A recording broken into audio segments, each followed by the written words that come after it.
Someone's knocking on the door. Somebody's ringing the bell. That shit. What's good, world? This is Max Resitor from SLAMKICKS. Welcome to Questions of the Soul, powered by eBay.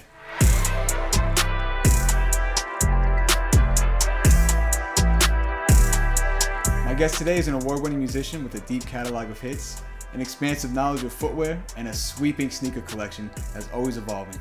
It's the one and only Lil Yachty. My man, how you feeling? Hi. Everything you're going to see today on Questions of the Soul is available on eBay. Everything is 100% backed by eBay's authenticity guarantee, and it's free to sell sneakers over $100 on eBay. Before we start asking you some questions though, I'm wondering, you have such a crazy knowledge of footwear. How did you develop this knowledge that goes way beyond what hypebeasts know? Being broke. When you're broke, I mean, you can't actually afford the shoe, so you just read about it. 5 years ago, you had an amazing moment, Yeezy fashion show. I'm just wondering if you know what sneakers you were wearing on that day.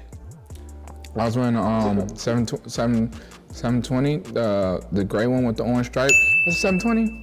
I think it's 720. One of the first Yeezys to release. Well, the second one to release. Yep, I'll never forget it. I got them upstairs. They sent them to me. They sent me my whole outfit, like after. Well, it was like a year later, like 2 years later, but one day I just got a package with that orange sweater. I had those shoes and. So did you get to pick those sneakers in the moment? Fuck no. I didn't pick nothing. We were casted, you know. I thought it was dope though. I thought it was cool as fuck. All right, 1 for 1. That was a layup. We're gonna move on. A few years later, your 21st birthday, which you've called the best day of your life. Which sneaker were you wearing on that day? Well, I never wore those black ones. I never even had those. On my birthday, which birthday? 21st. It's mad photos of them. That's when I had a Ferrari. That's when I got my Ferrari. I couldn't tell you that, I'll be honest with you, but I do know there's photos of you in one of these sneakers on your 21st birthday. It's a picture of me in those? I never had those, I don't think. I'm trying to remember what birthday is my 21st birthday. Okay, let's go through my birthdays, okay? I was already 18 when I got famous, so then my first 19th birthday was at CC's Pizza. Okay, my 20th birthday, Lil B performed. 21st birthday, I got a Ferrari.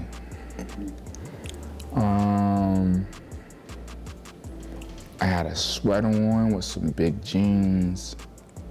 I wanna say I probably had on, I think the Tokyos. I don't remember. It's the Tokyos, you got that right. Okay, yeah, okay. Cause I know I had big jeans on. So I wouldn't wear Air Max with big jeans. Every time I wear my Air Max, I do it on a Back to the Future swag, skinnies, like on some 90s shit. You remember anything else about that day, the 21st birthday? I got a Ferrari. And that was the first time I had a real party at the skate rink, and everybody came, and it was so much fun.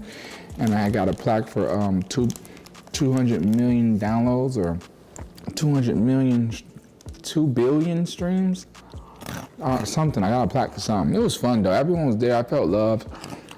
Quavo gave me like $21,000. That sounds like a good day. Yeah, it was fun as fuck. I got like 10 cakes. It was fun as fuck. Man, that was such a good birthday. Recently, you wore the Off-White 5s in your video for Hip Bout It. That's not the question though. Do you know which one of these vehicles inspired the Air Jordan 5's design back in 1990? What, the original Jordan 5? The original Jordan 5. So think about the flames on the side. Does that give you a clue? No, I don't know. Which one? The fighter jets. That's what Tinker Hatfield was looking at. Really? Think about the toe box where they have the flames on the side. He got them from those teeth on that fighter jet right there. Wow. Difficult question. 2 for 3. Not bad at all. That was a really good first round, actually.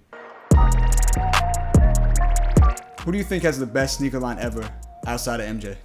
Like company-wise or athlete-wise? Athlete-wise. You know, you're talking about Kobe, Gilbert Arenas, talking about T-Mac, LeBron, anything like that? Only athletes?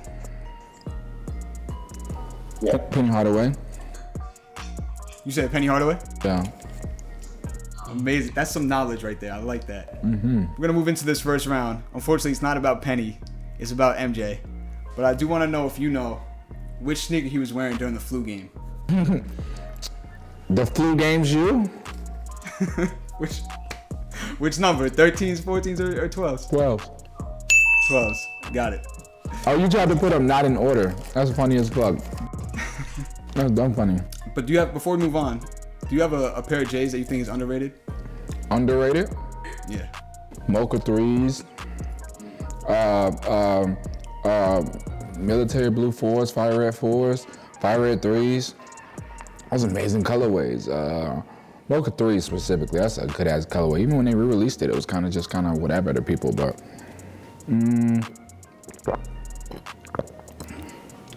underrated. Yeah, no, those are some good answers right there. Definitely the fire reds. They need some more love, that's a fact. Gonna move into a little bit more of a difficult question. Because in the mid-2000s, there was an Adidas athlete that introduced a low-top signature sneaker even before the late, great Kobe Bryant did his. Do you know which person had their own low-cut sneaker before Bean? Was it T-Mac? No? Well, Chauncey Billups had the shoe with fucking Prodigies. I'm gonna guess it's Gilbert Arenas now. It is Gilbert Arenas. It's called the Gil Zero. No, Chauncey Billups' shoe was with was it Kmart? Is it Chauncey Billups or is it, no, is it, You get a Stephon Marbury? Stephon Marbury. The Starberry line. Yeah, Starberry. Prodigies. Was they both bald? Was he a bald? Yeah. I don't watch sports, by the way. Let's make that completely clear. I don't know shit about sports. I love sneakers. I don't watch basketball at all. Well, then let me apologize for this next question because it's another basketball question. But I think you can get this one. Because before LeBron laced up the AZGs in his first official game, do you know which sneaker he played? What'd you say? If I'm not mistaken, I'd say Flight 2K3s. Easy money, yeah. I have those, and I got them next to my LeBrons. I don't have that color, I got orange, but I have those. That might have been why I asked you that question. That look like a young LeBron shoe.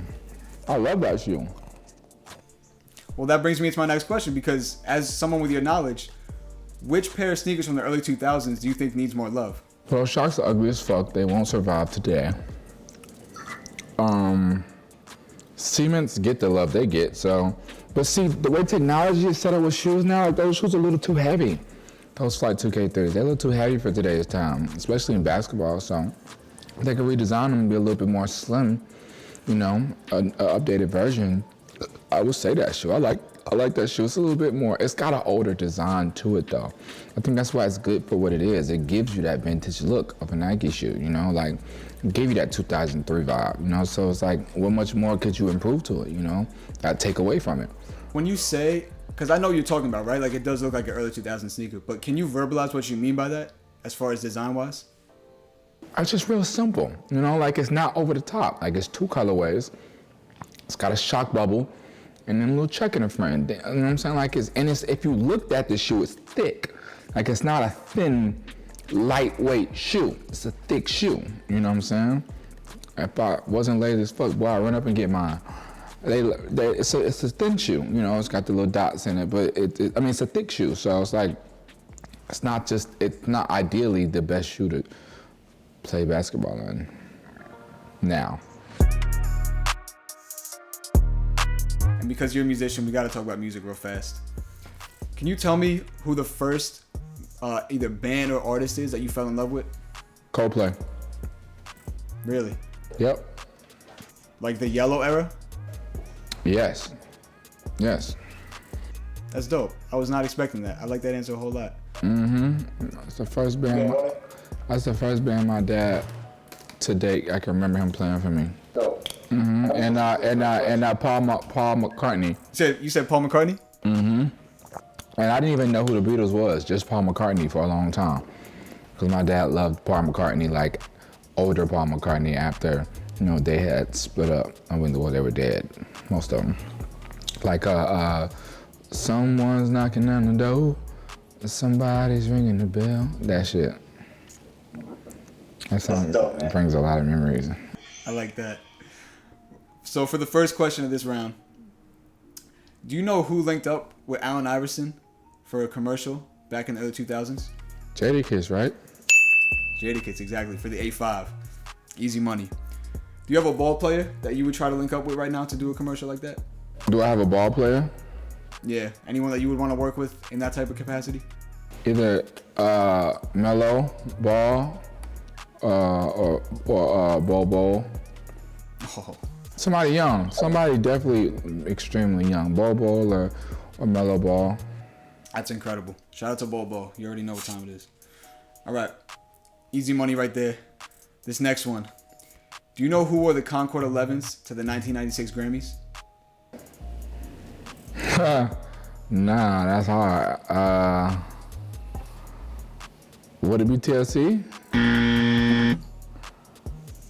See, that's R&B. I don't listen to R&B, so I wouldn't know. And I wasn't born in 1996, so I would guess what, Boyz II Men? Got it. Easy right there. I don't listen to R&B music though, and I was born in '97, so I wouldn't go back and do research on R&B groups. I don't listen to R&B. When the world gets back to the way it was, and you're nominated for another Grammy like you were back in the past, do you have a pair of sneakers that you pull out for that type of moment? Something like the Concords? I probably would dress it up, man. You know, try to go grown man. Probably not wear sneakers. I like that too. I got you. All right. So this last question. You're Atlanta royalty. We're going to talk about more Atlanta royalty because there's a very famous photo of Andre 3000 at a concert in 02. The Syracuse's. And he got the striped pants on and a big old fuzzy hat. Oh no, he don't got a hat on, but and he got the big fuzzy striped pants on. Yep. Striped shoes. I said fuzzy hat, fuzzy pants, striped socks. I knew what the things were, but I got them mixed up. Yeah, I love Good money, man. You got it. You nailed it. My question though is, can you just educate people on the musical construction that OutKast is responsible for? Like the way that they shifted music? So much. Literally so much. You know, my dad is a photographer and he shot OutKast in their early stage, shot the Dungeon Family in general, and he loved OutKast. He loved Andre 3000 specifically, but he loved OutKast. You know, he loved the creativity and the freedom and the expression that Andre had and gave off and just effortlessly did. You know, he was carefree and didn't care what people thought, and I try to do that. Myself. You know, I try to, do whatever it is I want to do. You know, not ever care too much about what people gonna think or how people gonna react. For sure, man. Can you bless us with 3 essential OutKast tracks that everyone should know? Prodigy, Prototype. I keep saying Prodigy. Prototype. Art of Storytelling Volume 2. The Art of Storytelling Volume 2 with Slick Rick. Okay. So that's the music video version. Prototype, and then what is another one that I think everyone should know? I was more into the Love Below, which was Andre's side of that album. So I would say like Behold a Lady or Pink and Blue. But of course, everyone should know International's Play Ball, which I think most people do. Bro, come on. And all of them. You should know all of them. Fuck.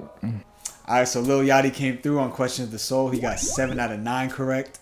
And just as a reminder, everything that you saw here on Question of the Soul is available on eBay. Everything is 100% backed by eBay's authenticity guarantee. And it's free to sell sneakers over $100 on eBay. Appreciate you coming through, man.